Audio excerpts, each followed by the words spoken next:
Mark Rutte has no authority to make this deal. It does not matter. It does not matter. They will go and they will tell Denmark and everyone to suck it the up eventually. They will try to design it in a way like Trump already owns Greenland, guys. Trump already owns Greenland. Trump already owns Denmark. Trump owns every NATO country. America owns every NATO country. That's why this was such a ridiculous back and forth that was going on. Let's just get started with one thing that I want to say. For years and years, liberals, NATO Atlanticists, Globe Twitter emoji weirdos, right-wingers, and so many people have called people like myself campist, tanky, un-American, anti-American, America hater, okay? Someone who should be deported.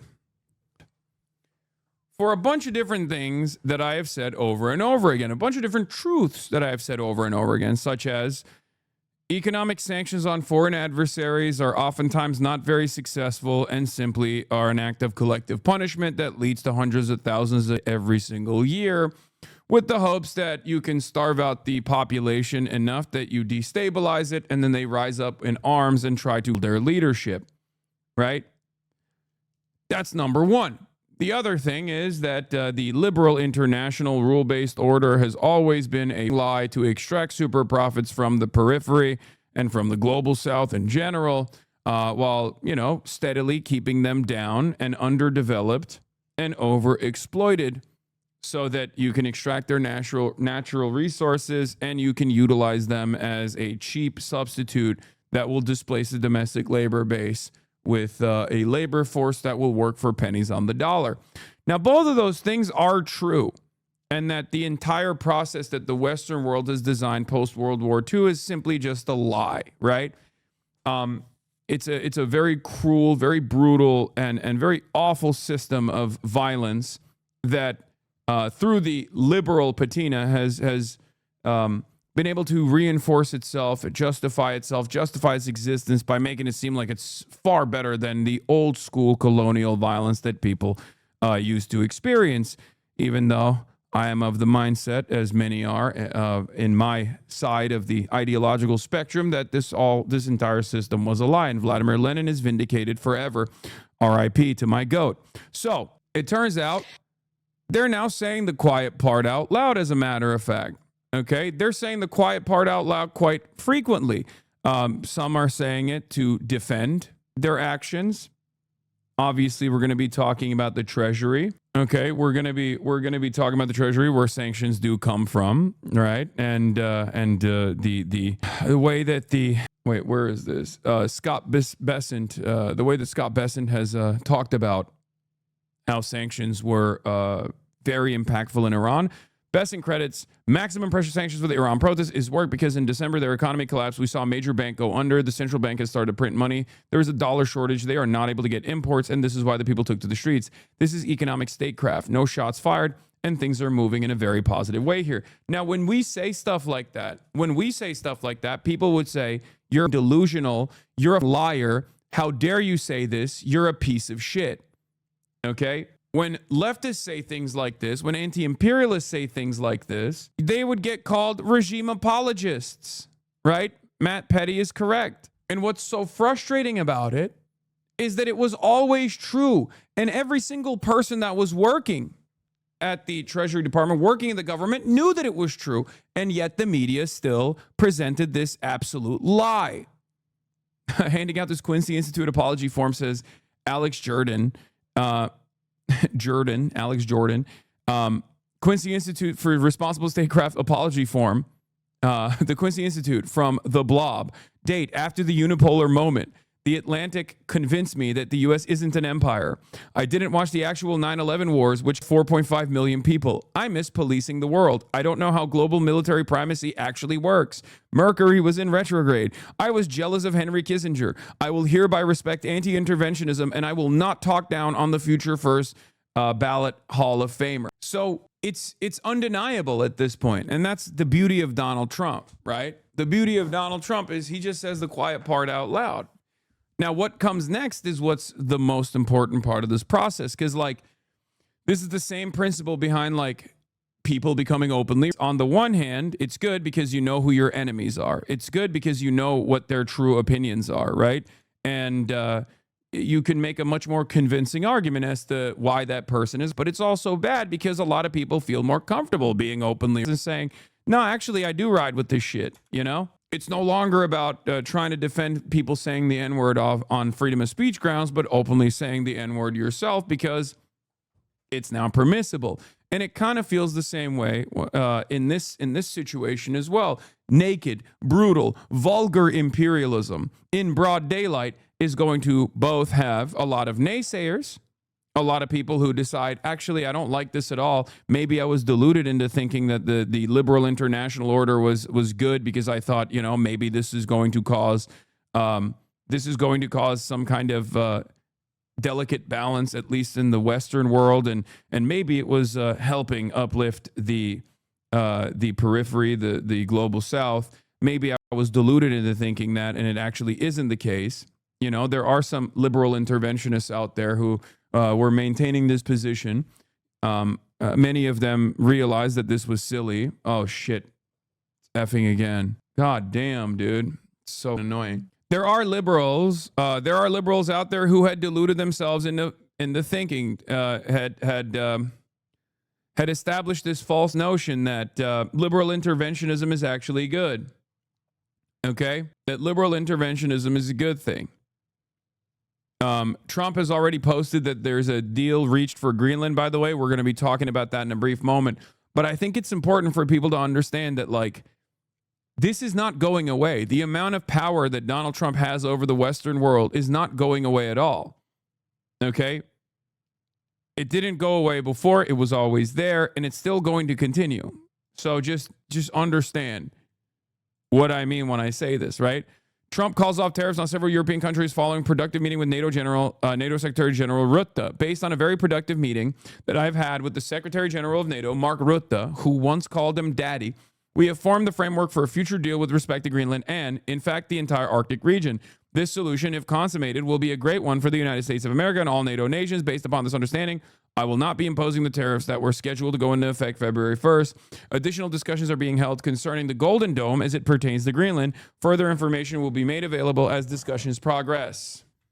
Vice President J.D. Vance, Secretary of State Marco Rubio, Special Envoy Steve Witkoff, and various others, as needed, will be responsible for the negotiations, and they will report directly to me. Thank you for your attention to this matter. You guys are saying taco, but as I said yesterday, as I talked about yesterday, this is the inevitable outcome. They are going to try to find a manageable outcome where Trump feels good about completely controlling Greenland in a Puerto Rico-style situation, a similar framework, and they are going to sell it off. They're going to sell Greenland off in a similar fashion to Puerto Rico, I guess, and that Europe is going to cave and capitulate, as I said. Mark Rutte has no authority to make this deal. It does not matter.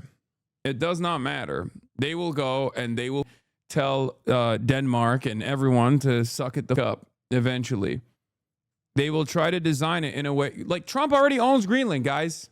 Trump already owns Greenland. Trump already owns Denmark. Trump owns every NATO country. America owns every NATO country.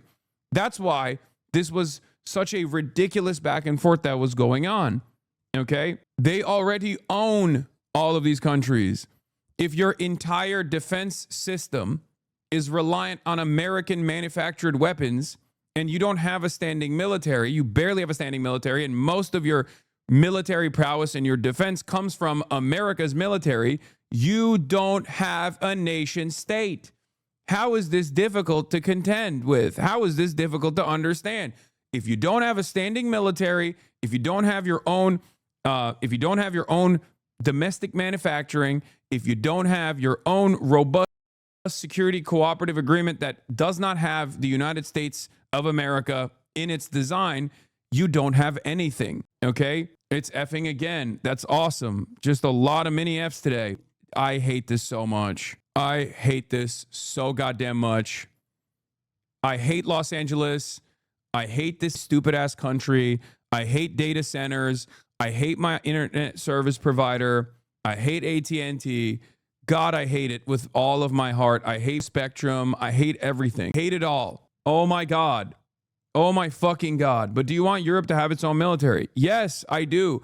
I want Europe to have its own independence. I want Europe to have its own sovereignty, because I believe that if Europe has its own sovereignty and leverages its relationship with China, for example, they can at the very least cause America to stand down from time to time. Okay? Yes.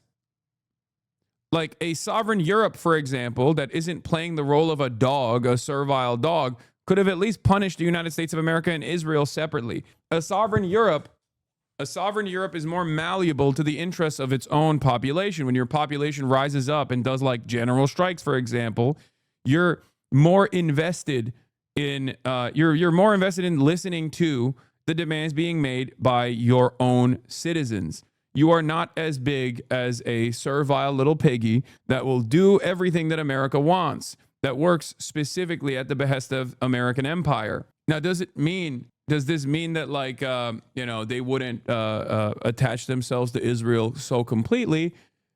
Maybe they would. They most likely would, right?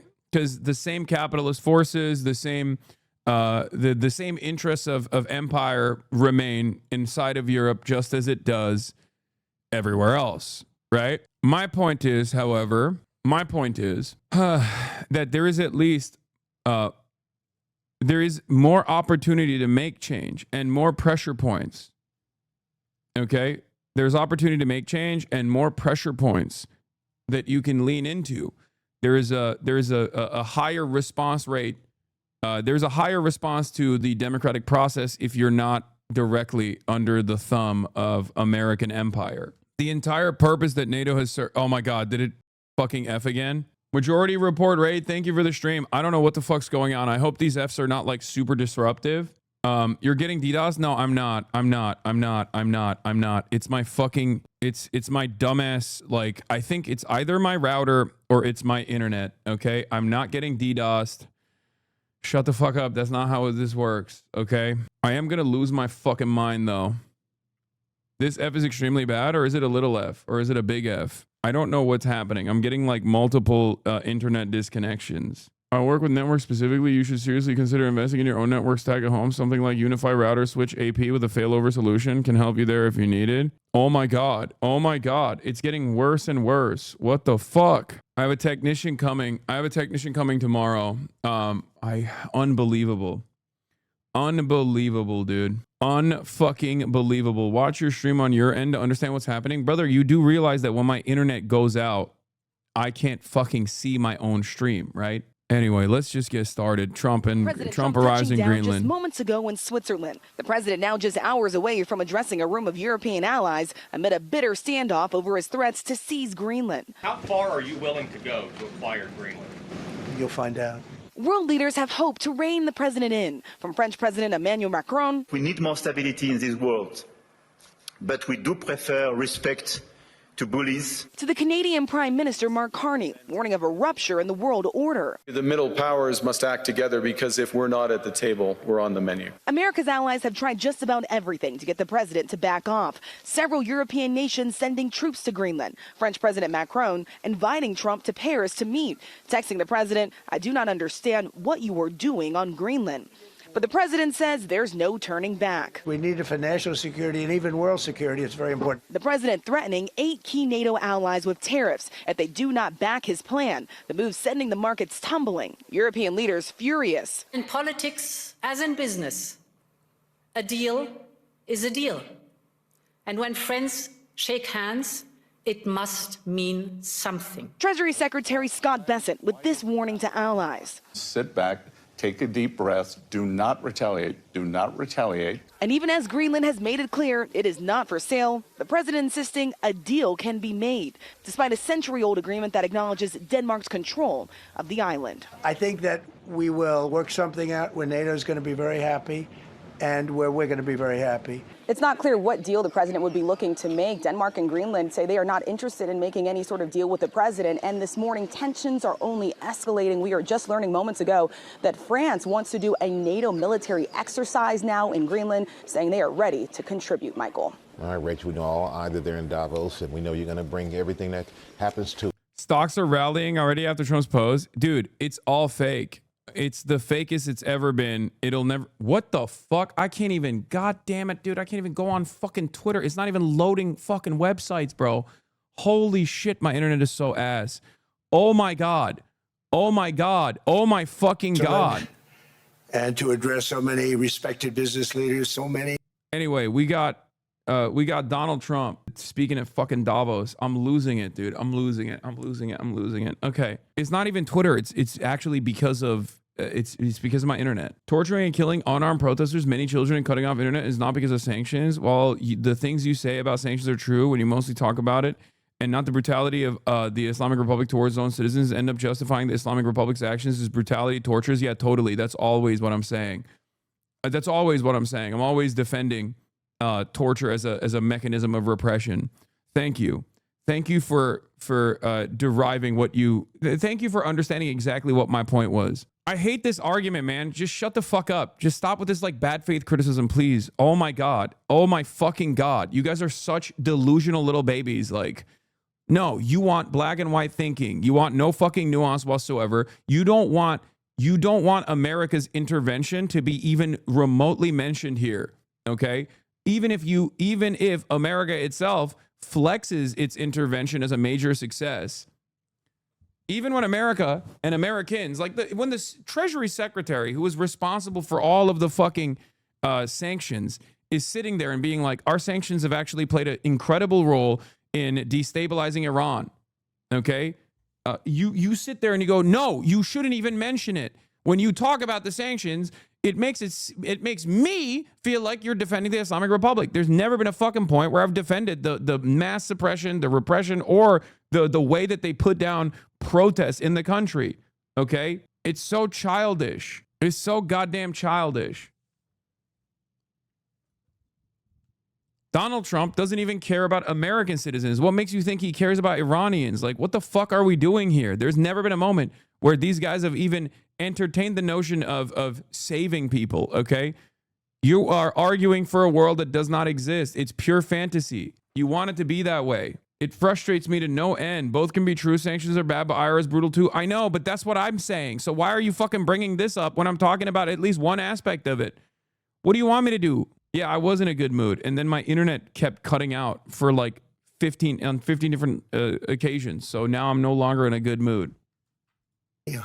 Friends, few enemies, and all of the distinguished guests. It's a who's who, I will say that. I've come to this year's World Economic Forum with truly America. Yesterday marked the one-year anniversary of my inauguration, and today, after 12 months back in the White House, our economy is booming, growth is exploding, productivity is surging, investment is soaring, incomes are rising, inflation has been defeated, our previously open and dangerous What is this audio, bro? Is closed and virtually impenetrable. And the United States is in the midst of the fastest and most dramatic economic turnaround in our country's history. Under the Biden administration, America was plagued by the nightmare of stagflation, meaning low growth, and high inflation, a recipe for misery, failure, and decline. But now, after just 1 year of my policies, we're witnessing the exact opposite. Yeah, totally. America's really popping, dude. The more you say that, the more people believe it, for sure. Just keep repeating it over and over again. If you keep repeating this lie, then people will believe it eventually, right? Here, I'll make it faster. Virtually. Wait, better audio? See very shortly. Our country has never seen before, perhaps no country has ever seen before. Over the past 3 months, core inflation has been just 1.6%. Meanwhile, fourth quarter growth is projected to be 5.4%, far greater than anybody other than myself and a few others had predicted. Since the election. Yeah. It's great, though. That actually distributes evenly to the average American. Average Americans, according to Howard Butlick, that means every American's pockets are going to grow by 4.5% or 5.4%. Sorry. Whatever the number he's presenting here. That's how it works. Okay? Yeah, the GDP, when the GDP goes up, When GDP growth is 5.4%, that means every American made 5.4% more money. That's how it works. Duh. The stock market has set 52 all-time high records. So that's in 1 year, 52 records, adding $9 trillion in value to retirement accounts, 401ks, and people's savings. People are doing very well. They're very happy with me. Since my inauguration, we've lifted more than 1.2 million people off of food stamps, and after 4 years in which Biden secured less than $1 trillion of new investment in our country. Think of that, $1 trillion, substantially less than that. In 4 years, we've secured commitments for a record-breaking $18 trillion, and we think when the final numbers come out, they'll be closer to $20 trillion of investment. That's never been done by any country at any time, not even close. Just over 1 year ago, under the radical left Democrats, we were a dead country. Now we are the hottest country anywhere in the world. In fact, the United States economy is on pace to grow at double the rate that was projected by the IMF just last April. And with my growth and tariff policies. Yeah, when he talks about people no longer receiving food stamps, just know that that's a rhetorical trick that Republicans love utilizing. They make it harder to access food stamps. They'll kick like hundreds of thousands of people off food stamps, and they'll fucking celebrate it like they got, they got wealthier. That's not the case.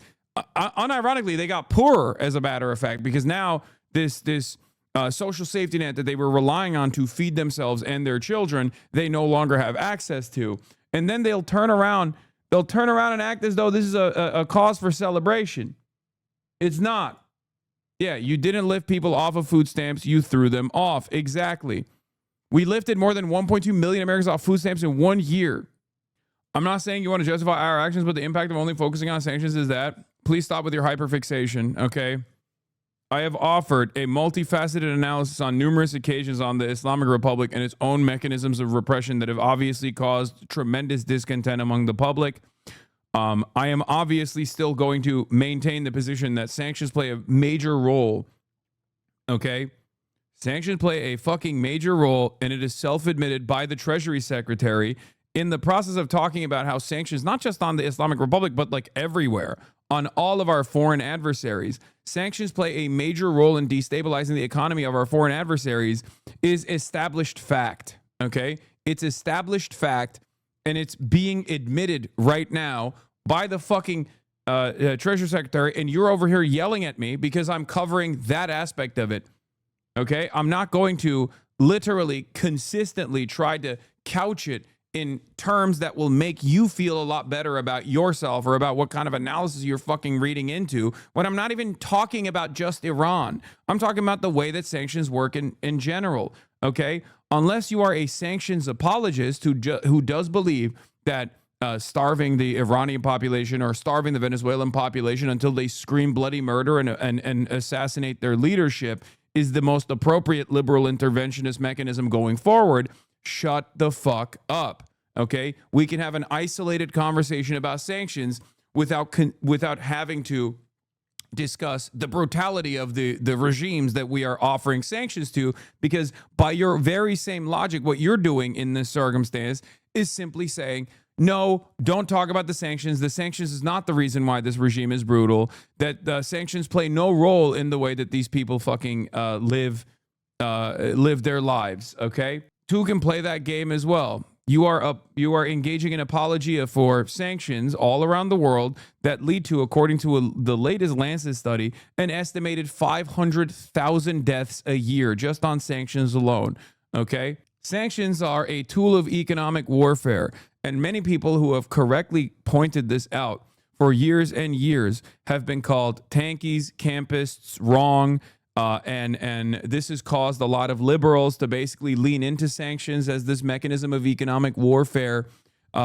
without having to feel like they're actually pulling the trigger or playing a role on it.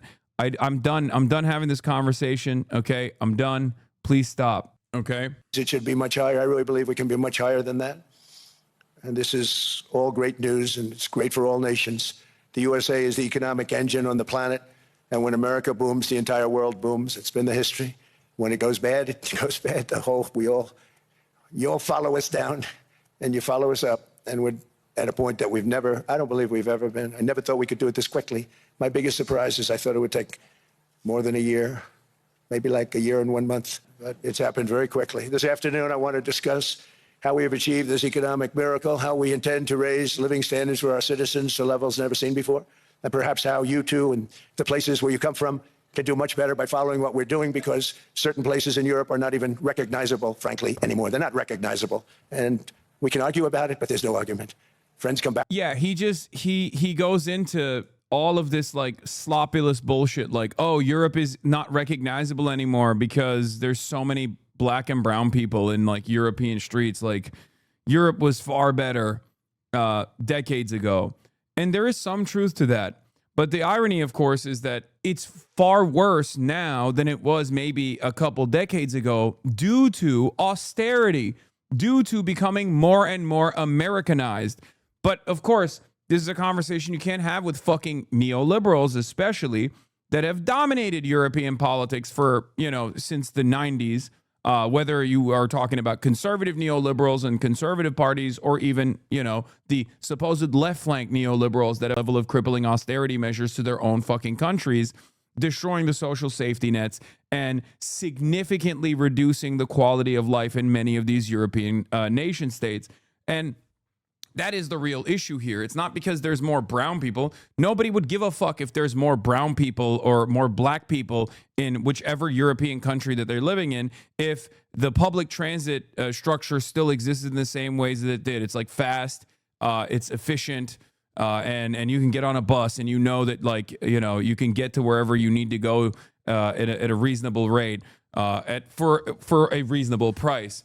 You wouldn't worry about like what is changing actually. What is changing in my country if you could go to your doctor and get the same healthcare coverage that you got in the past, that your electricity bills were not fucking sky high, okay? If the cost of rent wasn't going up year over year and becoming unmanageable.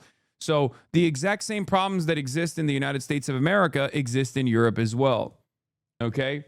Europe made the refugees by fucking up their countries, forcing them to move. No, ironically enough, Europe played a secondary role in fucking up those countries, okay? If we're going to be real here, if you're talking about Muslim refugees, the reason why there are a lot of, Muslim refugees that came from Syria, Iraq, Afghanistan, numerous other countries, is because of U.S. intervention in the region, which Europe played a role in as well. But Europe played a secondary role, a junior partner in the fucking coalition, okay? But of course, the global war on terror did not impact America in the same way that it did Europe, because America is far removed from the violence that it dishes out all around the globe. Oh, no, I'm talking about Africa too.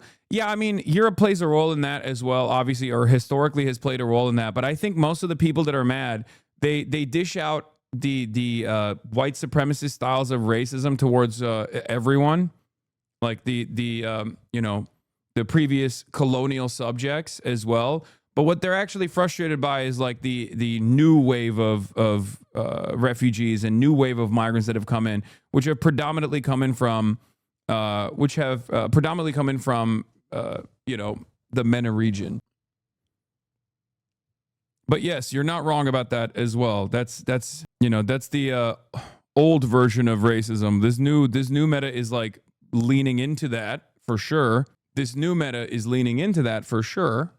But it's using the wave of refugees that are coming in from the MENA region in general to make this larger argument. But ultimately, it would not matter. It would not matter at all. It wouldn't matter at all if there were fucking waves of migrants coming into the country, if there were better integration programs for every single person, and they weren't like immediately being ghettoized without factoring in like what these people could do once they come into the country. Denmark is actually one of the more vicious countries when it comes to ghettoizing Muslim migrants. They literally have ghetto structures, like straight up. It's one of the craziest things I've ever seen. Like, they have built-in segregation in Denmark. Anyway, these are some of the darker aspects of European social democracy that a lot of people don't realize. What is this? Open Presence is funding Hasan. Who are they? A call for transparency. Open Presence, identify or bust. Who is funding Hasan? Like, it's Open Presence. That person is giving so many subs. It's a lie. There is no transparency. Yes, Open Presence is sponsoring the broadcast, and not you, the viewers. Piker Broadcasting Service is sponsored by you, the viewers, for you, the viewers.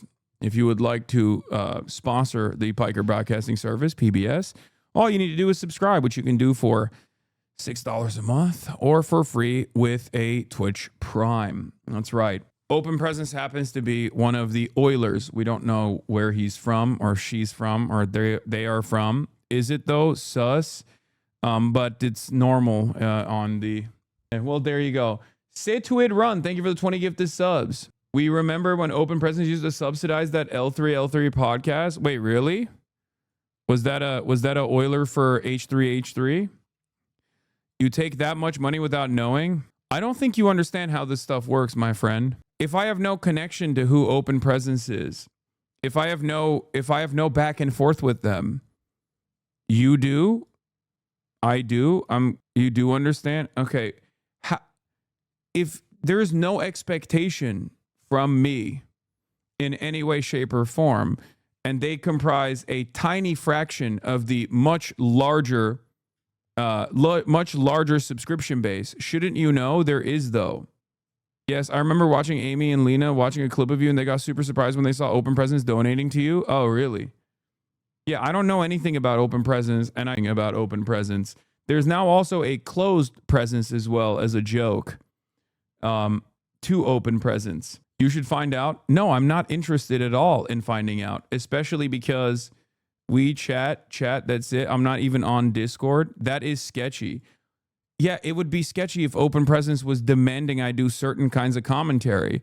Also, you are delusional if you think Open Presence is the only person that is sponsoring this broadcast. You fucking moron. I have 52,000 subscribers. You can see how many of those 52,000 subscribers is Open Presence. Do you think he's sponsoring the show in its entirety? Are you fucking dumb? Lol, I know there aren't. I have been in here long enough, but I think we deserve to know. You don't deserve anything. You deserve a fucking ban. That's what you deserve. The fuck? Also, why isn't my fucking bands working right now? We deserve to know. You're just fucking rage baiting so you can get a fucking clip off, dude. I don't give a shit what someone's background is unless they're personally fucking trying to do an ad for something. Lol, I am a GTRP Oiler. I regret it, but I've given 5K, 8K to multiple communities. I'm just a dude. Yeah. Bro thinks Open Presence is tenant media. Yeah, why the fuck would I why the fuck would I go after anyone that's like donating gifted subs to other people that want to have a fucking subscription? At least that was an original derail. Got to hand it to him. It is an original derail for sure. I just want to know how they get their money. They donate like $3,000 a day. I'm gonna be honest. I don't think that's the case. Violet IEP. Thank you for the 100 gifted subs. I don't know what it is, but I suspect it could be from a currency exchange rate country where there's regional pricing. So you only lose by engaging with this. It's true. We joke and we say he's a Qatari Oiler sponsored by the nation of Qatar.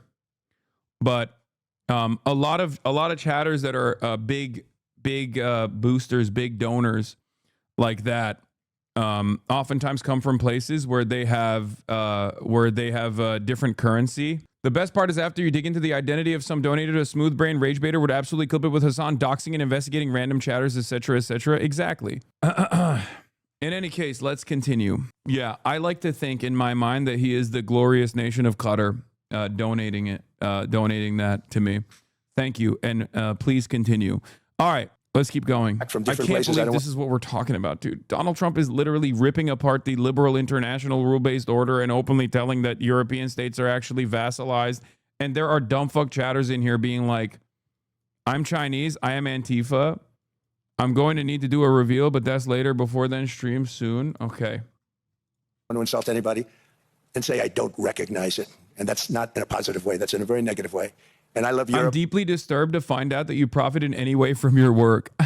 Hold the fuck on. You mean to tell me you make money off this shit? Utterly disgusting behavior for real. I know. It was really fucked up. It's totally inappropriate. And I want to see Europe go good, but it's not heading in the right direction. In recent decades, it became conventional wisdom in Washington and European capitals that the only way to grow a modern Western economy was through ever increasing government spending. unchecked mass migration and endless foreign imports. The consensus was that so-called dirty jobs and heavy industry should be sent elsewhere, that affordable energy should be replaced by the Green New Scam, and that countries could be propped up by importing new and entirely different populations from faraway lands. This was the path that sleepy Joe Biden administration and many other Western governments very foolishly followed, turning their backs on everything that makes nations rich and powerful and strong. And there's so much potential in so many nations. The result was record budget and trade deficits and a growing sovereign deficit driven by the largest wave of mass migration in human history. We've never seen anything like it. Quite frankly, many parts of our world are being destroyed before our very eyes, and the leaders don't even understand aren't doing anything about it. Virtually all of the so-called experts predicted my plans to end this failed model would trigger a global recession and runaway inflation. But we have proven them wrong. It's actually just the opposite. In 1 year, our agenda has produced a transformation like America has not seen in over 100 years. Instead of closing down energy plants, we're opening them up. Instead of building ineffective, money-losing windmills, we're taking them down and not approving any. Yeah, so I've briefly touched on this before, but like the anti-climate change propaganda is actually anti-China propaganda. Many things that America does should be read in that same line of thought. Like, I know we're joking, we're saying Don Quixote, but like it's actually more nefarious than that. China obviously is the global manufacturing hub for many things, including batteries and renewable energy grid. The things that are necessary for renewable energies all around the world, from windmills to batteries to solar panels, all this stuff. And they're also on top of that, obviously manufacturing electric vehicles as well. And Howard Butlick basically said this openly yesterday, where it's like, why would we use Chinese style EVs? Like, you're so stupid. We're an oil nation. And yeah, Adam Tooze's face is pretty funny in reaction to this, by the way. Like the other panelist, when he's fucking complaining about it, is hilarious, where once again, oil is a finite resource, okay? It's going to inevitably run out. And not only is it a finite resource, but it's also destroying the fucking planet in the process of burning fossil fuels, right? And America, instead of using all of its brain power, all of its might, all of its money in the appropriate direction to create a more robust infrastructure for renewables. Oh my God, did I fucking F again? I'm going to lose my mind. America, instead of America being an important player in the new frontier of energy, America's basically decided we can't do anything about it. China is dominating. China won the next. China is winning the next phase in energy. So we're just going to dial in, and we are going to be we're going to continue being the dominant force and the petrodollar dominant force in the old guard, in the old ways of in the old energy on this, down to like when he says the economy is doing so well. But of course, it's fucking CNBC. So he's speaking to the right audience when he says, well, the markets are hot. The markets are hot. Look at that. We course corrected in the markets. Believe it. Okay. I said I was going to dominate Greenland. I said I was going to take over Greenland with the military. Then I said I'm not going to do that no more. And then the markets are hot, hot, hot. Is this Fox News? No. Is CNBC? Is it lying if you don't know the truth? No, CNBC knows the fucking truth. What do you mean? Everybody knows the truth. When Donald Trump says we're getting $15 gorillion in foreign investment coming into the country, and they're opening up factories, you can look around and recognize that is not happening, okay? But none of it matters, because the entire stock market, which is the only thing that these fucking animals care about on CNBC, it revolves around pure speculation and confidence that Donald Trump won't actually use the nuclear option and destroy global trade in its entirety, as he has threatened to do so over and over again, multiple times a year in the last year of his second term. So he just keeps going, I'm going to break it. I'm going to molest the money. I'm going to molest the money. And then everybody goes, no, sir, please don't molest the money. Then he turns around and says, I'm not molesting the money as much as I was going to. Isn't that wonderful? And the market goes, oh, thank God. Thank God he's not molesting the money as hard. Yeah, oh my God, it's fucking, yeah, it's a bull market, baby. Let's go. Perma growth. None of it is anchored around like actual fundamentals. It's all fucking speculative. It's all bullshit. It's all nonsensical. It's all Tesla stock. The stock market is all Tesla stock, okay? Money is faker than it has ever been before. Obviously, it's been fake for quite a while, but goddamn, finance capital is so fucking fake, dude. It is just nothing. It's unicorns and fairy dust. Everything is Tesla. When Donald Trump said it's all computer, everything is Tesla, everybody transgender, he was right. It's not in the way that he was using it, okay? Everything is Tesla. I mean, look at NVIDIA. Okay, look at NVIDIA. Look at OpenAI. Look at the major reasons as to why the stock market is up. The GDP is growing. Why is it growing? Because they're exchanging the same like $100 billion over and over again. It's just exchanging hands. Everything NVIDIA. Yeah, little f. I know. I'm effing again. I hate myself. I hate my internet. I hate my life. Why could this? It's just fucking awesome. It's awesome. I love it, dude. It's great. You know, it's not on a permanent F. We're back. We've just connected, disconnected, joined connection again. It's great. All right. Let's see what he's saying. There's no framework on a future deal on Greenland. Ownership of Greenland, like you've said you wanted. It's a long-term deal. It's the ultimate long-term deal, and I think it puts everybody in a really good position, especially as it pertains to security and minerals and everything else. How long is it, Mr. President? What? Have you already spoken to other European leaders? Yes, I have. How long would the deal be, Mr. President? Infinite. There is no time limit. It's forever. And how would you ratify the deal? There'll be money involved. It's signed forever. But you haven't signed anything yet, right? It's a deal that's forever. Will there be an effect anyway, Mr. President? Will there be an effect? People, what happens is people are out there and they're working it right now. They're working the details of the deal, but it's what's called an infinite deal. It's forever. You talked about being concerned, Mr. President, about Russia trying to come and take over Greenland. If you're worried that Putin would do something like that, why invite him to join your board of peace? Because we want everybody. We want all nations. We want all nations where people have control, people have power. That way we're never going to have a problem. This is the greatest board ever assembled. And everybody wants to be on it. But, yeah, I have some controversial people on it, but these are people that get the job done. These are people that have tremendous influence. And if I put all babies on the board, there wouldn't be very much. So he was invited. He's accepted.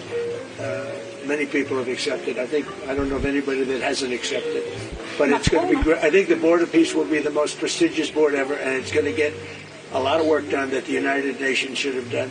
And we'll work with the United Nations, but the Board of Peace is going to be special. We're going to have peace. It started off with Gaza, the Middle East. We've got peace in the Middle East, tremendous peace in the Middle East. Nobody thought that was possible. And that happened by taking out the Iran nuclear threat. Without that, it could have never happened. But the board is going to be, I think, really fantastic. And I think it'll be the most prestigious board of any board ever in world history. Thank you very much. Tremendous. Bro's making the Andrew Tate War Room.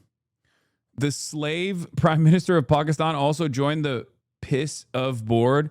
Yeah, and so did Benjamin Netanyahu.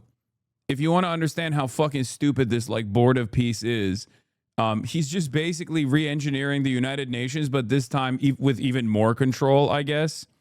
And you can buy into it. And it's a crock of bullshit. It is totally nonsensical. It is totally ridiculous. The UN already doesn't have any fucking power. And I guess even like Donald Trump wants to build another version of that's even I guess another to American interests. It's awesome. Instead of empowering bureaucrats, we're firing them, and they're going out and getting jobs in the private sector for 2 and 3 times what they were making in government. So they started off hating me when we fired them, and now they love me. Instead of raising taxes on domestic producers, we're lowering them and raising tariffs on foreign nations to pay for the damage that they've caused. In 12 months, we have removed over 270,000 bureaucrats from the federal payrolls, the largest single-year reduction in government employment since the end of World War II. Nobody thought that was coming, but we had no choice. To make a country great, you can't have all federal jobs. We've cut federal spending by $100 billion and slashed the federal budget deficit by 27% in the single year. It's going to go down quite a bit more from that. Driving inflation way down from the record highs of the Biden administration. Every month, they went up and up and up. I promised to cut 10 old regulations for every single new regulation, but instead I've cut, actually, till this point, 129 regulations for every one new regulation approved. So every time they come in with a new regulation, we do at least 10, but so far it's averaging out to 100. Yeah, I've sped him up because it's an hour and 32 minutes and he's yapping. He's yapping like a motherfucker. Okay? 129, if you can believe it. In July, we passed the largest tax cuts in American history, including no tax on tips, no tax on overtime, no tax on Social Security for our great seniors. We also provided 100% expensing. That's the one they like. And bonus depreciation for all new equipment and capital investments to help companies expand and shift production to America. They are so in love with that. They build a plant, they're able to deduct it immediately, the whole thing, rather than waiting 38 to 41 years in the old days. This is a miracle taking place. Nobody thought it would ever be done by any country, but it's done by us. It was what made my first term the most successful 4-year term that we've ever had from a financial standpoint. And now we've upped it. This is a 10-year program, not a 1-year program, but you're allowed to deduct everything in 1 year. It used to be 38 to 41 years. With tariffs, we've radically reduced our ballooning trade deficit, which was the largest in world history. We were losing more than $1 trillion every single year, and it was just wasted. It was going to waste. But in 1 year, I slashed our monthly trade deficit by a staggering 77%, and all of this with no inflation, something everyone said could not be done. There were a couple of brilliant people that actually thought I was doing the right thing. I thought I was doing the right thing. Now they all think I'm doing the right thing because they can't believe the numbers. American exports are now up by more than $150 billion. Domestic steel production is up by 300,000 tons a month, and it's doubling over the next 4 months. It's doubling and tripling, and we have steel plants being built all over the country. Nobody thought they'd see that. Factory construction is up by 41%, and that number is really going to skyrocket right now because that's during a process that they're putting in to get their approvals, and we've given very, very quick, fast approvals. In the process, we've made historic trade deals with partners covering 40% of all U.S. trade. Some of the greatest companies and countries in the world. We have countries as our partner, too. The European nations, Japan, South Korea. They're our partners. They've gone into massive deals with us, especially on oil and gas. And these agreements raise growth and cause stock markets to boom, not only in the U.S., but virtually every country that came to make a deal because, as you've learned, when the United States goes up, you follow. It's really become a staple. In America, I've stopped the nation-wrecking energy policies that drive up prices while sending jobs and factories to the world's worst polluters. They are indeed polluters. Under sleepy Joe Biden, new domestic oil and gas leases fell by 95%. Think of that. Then they wonder, why was gasoline going up so fast? The gasoline actually topped $5 a gallon, in some places $7 a gallon, and more than 100 major power plants were violently shut down by incompetent people that had no idea what the hell they were doing. Under my leadership, U.S. natural gas production is at an all-time high by far. U.S. oil production is up by 730,000 barrels a day, and last week we picked up 50 million barrels from Venezuela alone. Venezuela has been an amazing place for so many years, but then they went bad with their policies. 20 years ago, it was a great country, and now it's got problems, but we're helping them. And fuck Hasan. That's what your mom said, Chatter. Got him. And I did. She fucked me. It was awesome. You're getting DDoS by the inshitification of America, our infrastructure and electronic devices? No, I don't know if it's an ISP problem. I think it's probably an issue on my end. It's a port connectivity problem because I keep getting notified from my router over and over again that like a port keeps disconnecting and then reconnecting in restoring. Now that could be because the ISP is just like not giving enough juice to my internet, or it could be internally like a hardware issue because we did reset the router last night after the stream. What is this? You didn't want data centers built. This is what happens when you don't have data centers. Yeah. What do you mean? What? Try changing ports. It could be leaked. Wait, what? Those 50 million barrels, we're going to be splitting up with them, and they'll be making more money than they've made in a long time. Venezuela is going to do fantastically well. We appreciate all of the cooperation we've been giving. We've been giving great cooperation. Once the attack ended, and they said, you probably have UPnP turned on, which lets applications open ports and suck up bandwidth. Ask HND later to go into your and disable UPnP. I mean, this is a new issue. So I don't know. Deal. I'll put it in the mod chat. But Venezuela is going to make more money in the next 6 months than they've made in the last 20 years. Every major oil company is coming in with us. It's amazing. It's a beautiful thing to see. The leadership of the country has been very good. We're They've been very, very smart. The price of gasoline is now below $2.50 a gallon in many states, $2.30 a gallon in most states. Then we'll soon be averaging less than $2 a gallon. In many places, it's already down even lower, $1.95 a gallon. Numerous states are at $1.99, numbers that nobody has heard for years. Actually, since my last administration, we got it down to around those numbers. I've signed an order directing and approval of many new nuclear reactors. We're going heavy into nuclear. I was not a big fan because I didn't like the risk, the danger, but they have the progress they've made with nuclear is unbelievable, and the safety progress they've made is incredible. We're very much into the world of nuclear energy, and we can have it now at good prices and very, very safe. And we're leading the world in AI by a lot. We're leading China by a lot. I think President Xi respects what we've done, in part because I've allowed these big companies building these massive buildings to build their own electric capacity. They're building their own power plants, which when added up is more than any country anywhere in the world is doing. I read recently an article in the Wall Street Journal that China's creating so much energy, and they are, I gotta hand it to them, but we're creating as much or more, and we're letting them do that. I'm very proud of it. It was my idea. I said, you can't create this much energy. We needed more than double the energy currently in the country just to take care of the AI plants. And I said, we can't do that. We have an old grid system. And I came up with the idea, you know, you people are brilliant. You have a lot of money. Let's see what you can do. You can build your own electric generating plants. And they looked at me. They didn't believe me. All of the names that are, I think, in the room right now, if you want to know the truth, they didn't believe it. And I said, no, you can't. They came back 2 weeks and they didn't have the plant. They said, we thought you were kidding. I said, no, not only am I not kidding, you're going to have your approvals within 2 weeks. I always say nuclear will take 3 weeks. But most aren't going that. They're going oil and gas. They're even going coal in some cases. Because of my landslide election victory, the United States avoided the catastrophic energy collapse which befell every European nation that pursued the Green New Scam, perhaps the greatest hoax in history. The Green New Scam, windmills all over the place. The reason why he just keeps hitting the fucking renewable energy thing is because China is dominating the rare earth mineral procurement extraction. They have a monopoly on it. Okay, they have a monopoly on the production of rare earth minerals, which are necessary materials for all matter of technology, but certainly on renewable energy, on the renewable energy battery technology. China is obviously dominating on the R&D side. China is dominating on the manufacturing side. It's not just like wind turbines. It's not necessarily just wind turbines that he's like fucking complaining about. It's everything, right? Wind turbines, batteries, solar panels. Virtually, hey, what's going on, man? Virtually every single thing that is a necessity, China dominates on, and that's precisely the reason why America's decided no more of this like woke and gay green shit. We're just going full tilt back into. We're redoubling our efforts in on the side of the fossil fuel industry, even though it's fucking destroying the planet. It does not matter. It doesn't matter if we just melt the table. It doesn't matter if we destroy the table. If we're losing the board game, we might as well kill everybody in the process rather than look forward, rather than try to improve mankind, rather than try to improve our carbon footprint, rather than try to focus on the new method of energy, even though we have all of the power. Kaya, get back over there. Instead of, oh God, everything is so fucked up right now. I'm all over the place. Ugh. Anyway, instead of trying to focus on competing with China and trying to build a robust manufacturing base or even cooperating with China, we are deciding to fight back by focusing entirely on oil and gas. Okay, that's it. Destroy your land. Destroy your land. Every time that goes around, you lose $1,000.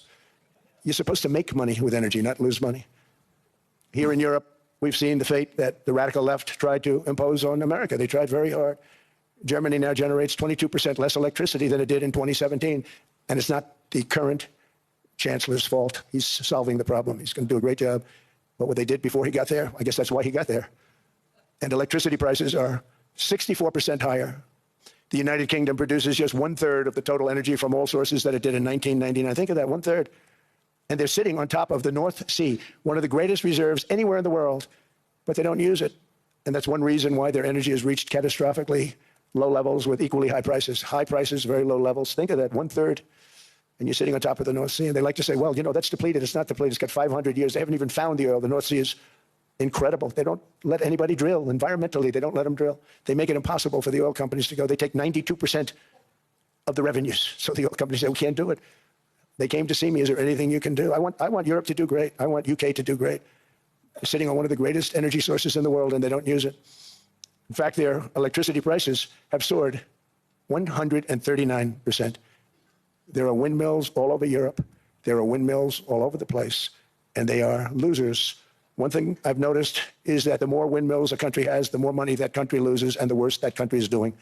China makes almost all of the windmills, and yet I haven't been able to find any wind farms in China. Did you ever think of that? So this is obviously completely incorrect. This might come as a surprise to chatters, but he's once again talking out of his ass. Not only is China the leader in manufacturing renewable energy products, but it's also the leader around the globe in renewable energy infrastructure inside of China. Not only do they have a fuck ton of wind turbines, not windmills, right? But they're also experimenting with new ways of developing wind turbines, like this new Zeppelin thing. I don't know if you guys saw this. What is this? How China won the new nuclear energy race? Brother, we're not going to watch how China has won the new nuclear energy race. I know you've been trying to get me to watch this over and over and over again for like the past month or so since it came out. But it's completely ridiculous. Photos capture the breathtaking scale of China's wind and solar build out. This is a major wind farm, but it's not just windmills either. It's not just wind turbines either. They're also experimenting with new technology. Like, here's another article. There it is. China's building 2/3 of the world's wind and solar projects. Country on track to reach 1,200 gigawatts of installed wind and solar capacity by end of 2024, 6 years ahead of Beijing's target. Okay. Almost 2/3 of global wind and solar projects under construction are in China. Solar and wind power projects under construction by gigawatts. Okay. So yeah, they are massively ahead. And not only that, but they're now doing this insane thing that I saw that's like, that literally feels like it just feels like something out of Cyberpunk. World's most powerful flying wind turbine launched in Western China. This is a gigantic gliding power bank that could help communities cut off from the grid during blackouts and cement China's leading role in green energy. I don't know how safe this is. When I see Zeppelins, I get fearful, but that is what they are doing. The world's first megawatt class high altitude wind power system for urban use, the S2000 SAWES, has successfully completed a test flight in Yibin, southwest China's Sichuan province on January 5th. After a 30-minute ascent to 2,000 meters, it generated 385 kilowatt hours of electricity and completed grid-connected power generation. 1 hour of operation can generate enough electricity to fully... What are you doing? What's happening over there? You want to go outside? Hold on. You don't mind dogs, right? Okay. No, don't let her out. No. She's... I think she wants to know what they're doing on the router back there. Anyway, here it is. This is what it looks like. It's fucking insane, okay? 1 hour operation can generate enough electricity to fully charge approximately 30 top-spec electric vehicles from zero. It's meant to be rapidly deployed to natural disasters to restore areas basic power. Yeah. Like, when I look at this stuff, I understand how people must have felt when, you know, I understand how the horse buggy and carriage industry must have felt when like cars were being mass produced, right? The assembly line kicks in, there's cars, it's becoming increasingly cheaper or more affordable to own a car. And while that is happening, this new frontier is unfolding in front of your eyes, you're still maintaining the old guard where you're like, no, you don't understand. This is a profitable industry. Horses are much better. Horses are much better than fucking cars, dude. You're so dumb. Don't move into the car stuff. What do you mean an automobile? It's a dangerous thing. It's scary. It's weird. Horses are much less likely to trample you to death. It's just a fad. It'll go away. Let's just focus on horses. And it's interesting because like we are connected to one another more than ever before with the internet.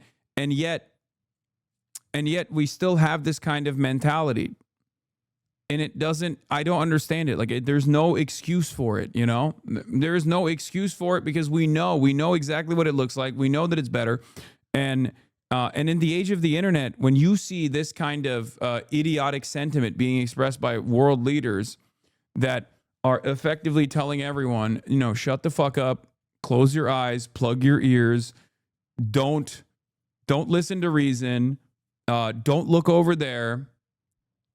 Just focus on what we have right now over and over again. It just, it's very, very frustrating. And yet the market doesn't fucking react in the way that it's supposed to, because there is no fucking rhyme or reason for how the market operates. Here is Howard Butlick saying the quiet part out loud once again. It is completely different than the WEF. I viewed the WEF as not a flag. I didn't even realize he had such a major lisp, by the way. Pole in the middle. But from licking Trump's butt so hard, his tongue can't even produce the S sounds any longer. In fact, they are the flag. Whichever way the wind blew, so it blew. You should have solar, you should have wind.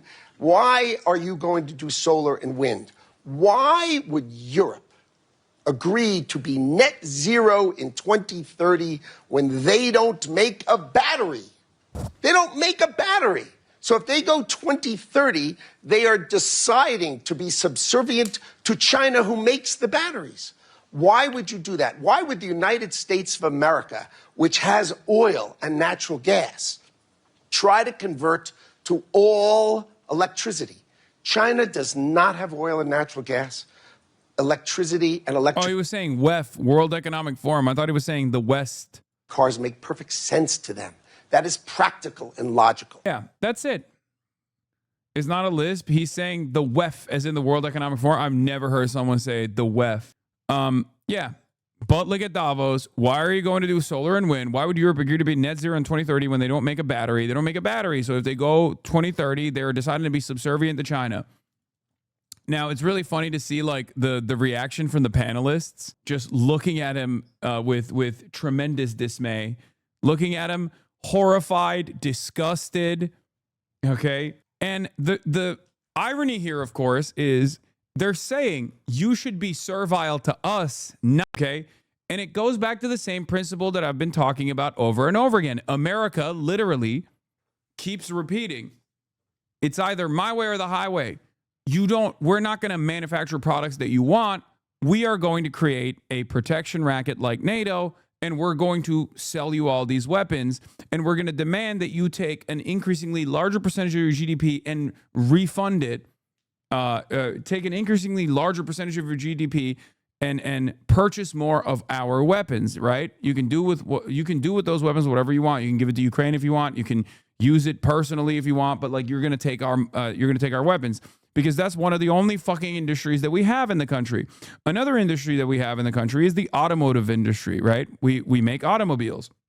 But the problem is we're not making automobiles for the European market. We're not making automobiles for any other country other than the United States of America. And in the United States of America, we're making those cars ginormous. We're making those vehicles as large as we physically possibly can make them. We're making them gas guzzlers. And these are cars that are so large, both by engine size, both by, just like size wise, they're just too big for the fucking European roads that like Europeans can't even purchase these cars and use them on their fucking streets. And it doesn't matter.